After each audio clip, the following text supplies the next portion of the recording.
Cette méditation quotidienne vous est présentée par le Centre Le Pèlerin, spécialisé en accompagnement psycho-spirituel. lepèlerin.org.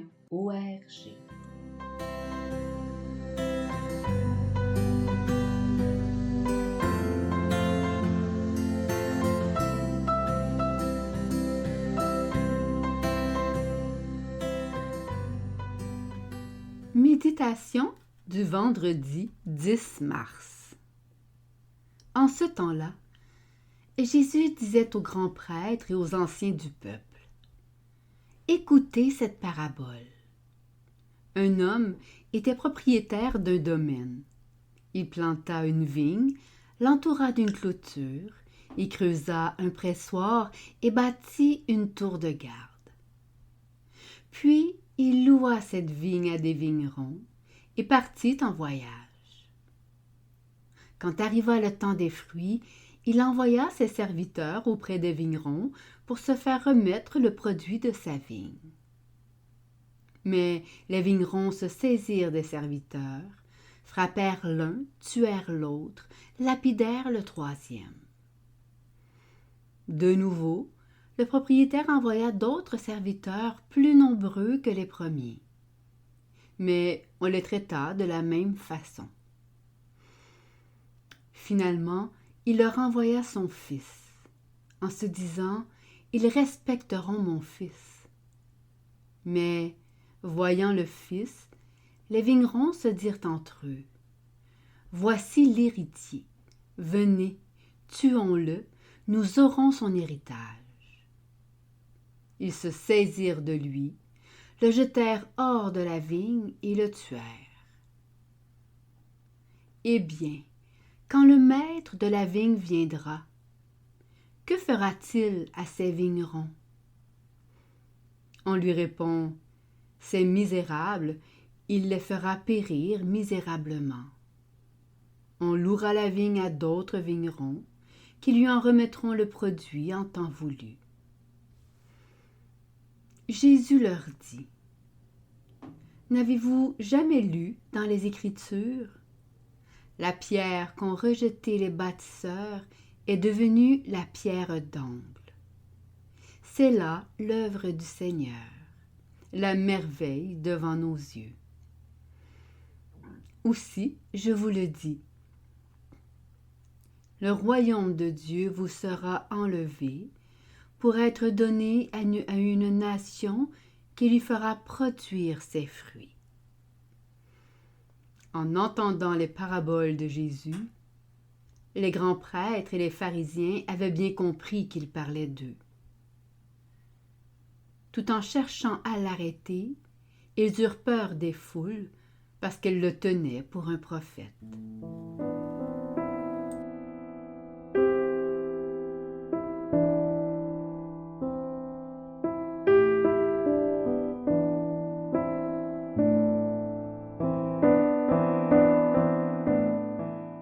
Méditation.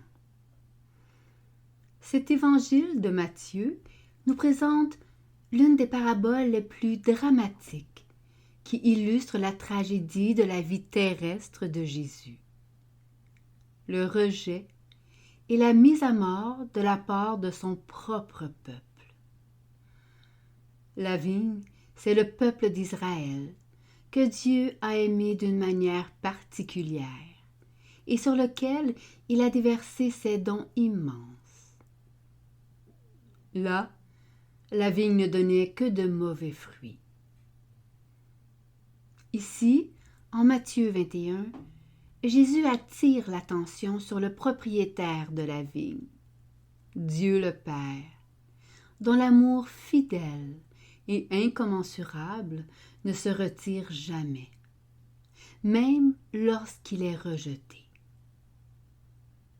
Il nous parle de personnes qui, aveuglées par l'avidité et la convoitise, ont corrompu la richesse qui leur avait été confiée et ont poignardé le cœur de Dieu en son Fils. Dans le contexte de cet évangile, Jésus était déjà entré dans Jérusalem. L'hostilité envers lui s'intensifiait et sa passion approchait. À travers cette parabole des vignerons homicides, Jésus exprimait probablement son douloureux ressenti face à tant d'adversité. Il prophétisait sa mise à mort par le peuple juif et l'accès au salut des autres nations. Cependant, la parole de Dieu conserve son actualité et sa pertinence à travers les âges. Son sens ne se limite guère à son seul aspect historique.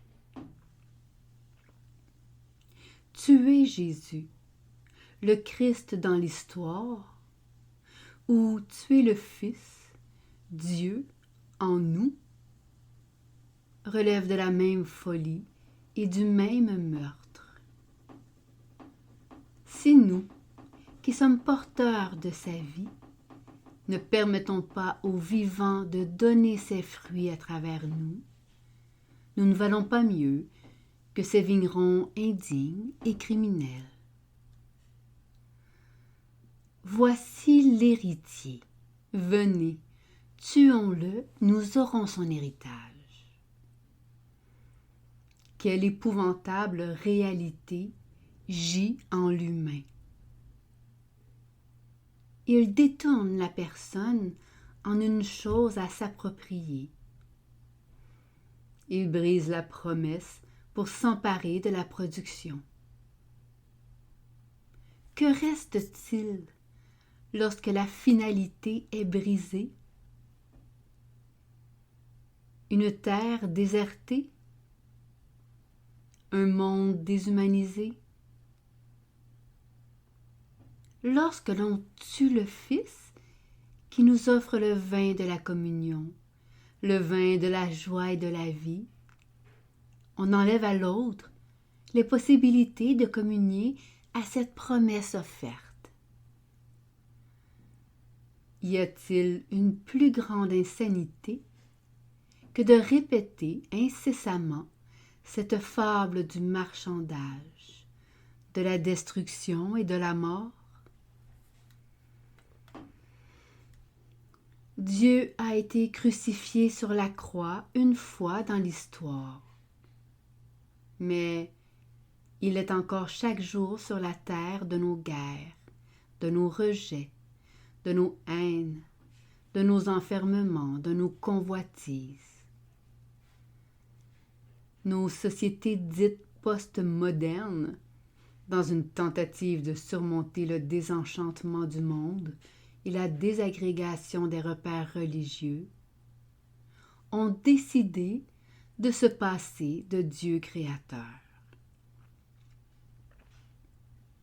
L'être humain a cru pouvoir devenir l'élément premier de ces innovations.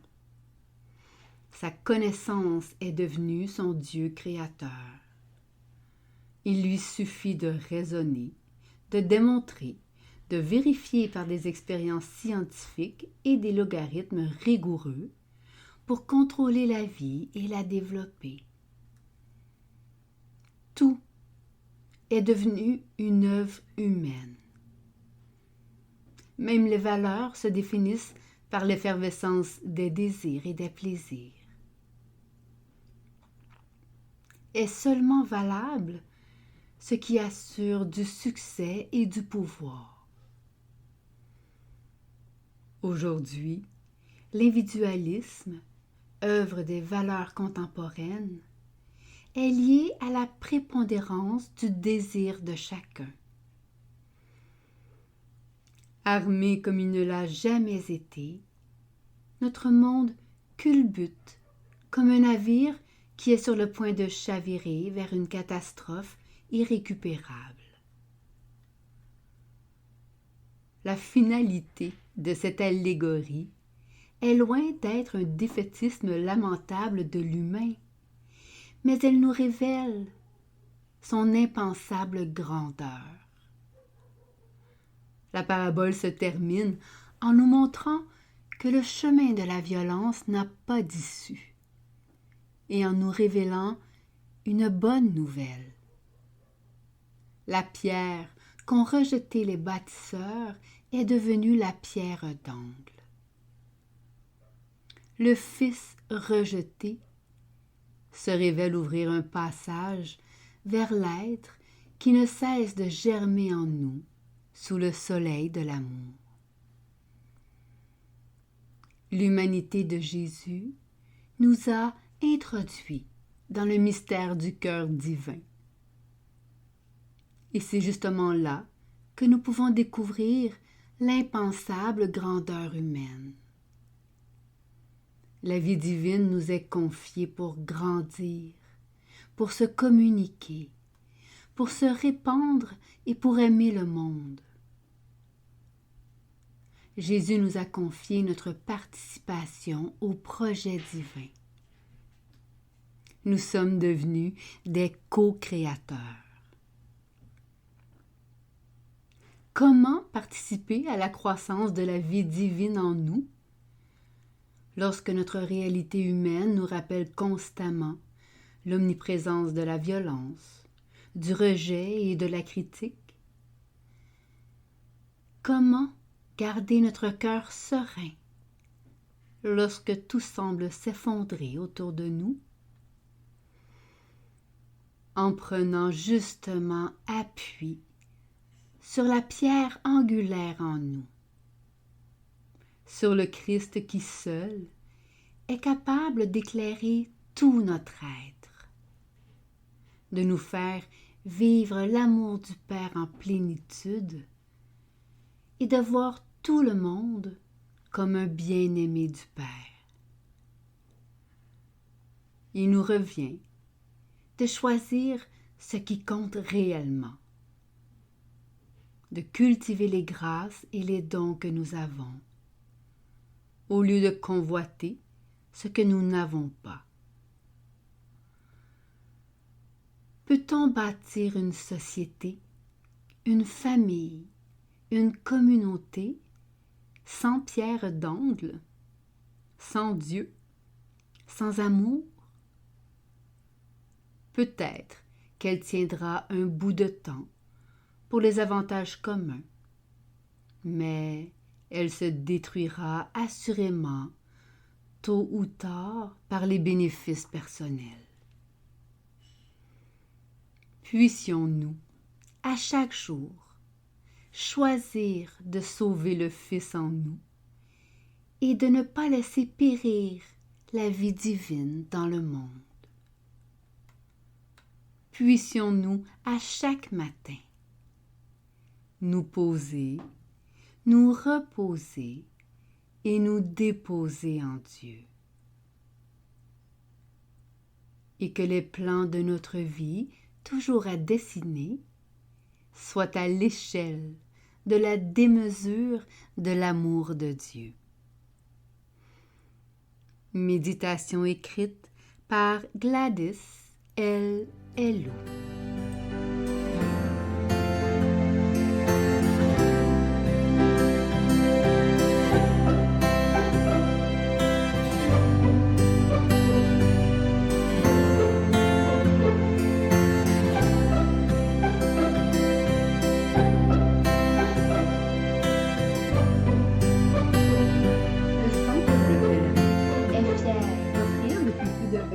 Un service d'accompagnement ainsi qu'un certificat universitaire en accompagnement spirituel. Tous nos services sont offerts en ligne. Nous sommes situés à Montréal, au pied de l'Oratoire Saint-Joseph. Le Pèlerin, le savoir intérieur qui transforme la vie. lepèlerin.org. Page Facebook, Centre Le Pèlerin.